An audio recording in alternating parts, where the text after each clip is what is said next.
distribution error in Battlefield 6. Step 1. Close everything properly. 1. Exit Battlefield 6 and EA app completely. 2. Open Task Manager, Control-Shift-S kick, and EA Background Service.exe, EA Desktop.exe, Battlefield6.exe. Attach Step 2. Launch from the correct client. If you bought via Steam, open Steam Play, EA app should auto-launch. If via EA app, run EA app as administrator and launch from My Library. If via Epic Games, open Epic Launch, EA app link must trigger. Launching the .exe directly from the install folder won't work. EA AC validation fails. Step 3. Repair the game EA app 1. Go to My Library, Battlefield 6, Manage, Repair. Steam 1, right-click, Properties, Installed Files, Verify Integrity of Game Files. Epic 1, Library, 3 dots, Manage, Verify Files. Wait for revalidation to finish, then reboot your PC.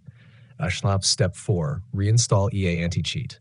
1. Open your Battlefield 6 folder. You can see the code in our conversation history. 2. Run EA anticheat.installer.exe, uninstall, install again. 3. Reboot PC and launch the game via launcher only. Step 5. Relink EA app account to your store. 1. In EA app settings account. 2. Confirm your Steam Epic Games account is linked. 3. If not, unlink and relink. Visit myaccount.ea.com connections. Please open your app to see this link. Step 6. Clear EA cache. 1. Close EA app. 2. Press WinR. Enter. You can see the code in our conversation history. Delete everything except EA Desktop. 3. Then open. You can see the code in our conversation history. Delete EA, EA Desktop, and Origin folders. 4. Reboot PC. Step 7. Run EA app and Battlefield 6 as administrator. 1. Right-click both executables, properties, compatibility, run as administrator, apply. 2. Launch again through the store client. Step 8. Full relink if still broken. 1. Uninstall Battlefield 6 and EA app.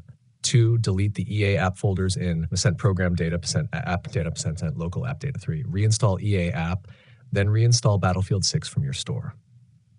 Final tip, if you're on Game Pass EA Play, always launch only from EA app, not from Xbox app. Otherwise, EA AC will reject the session and show this error. Would you like a short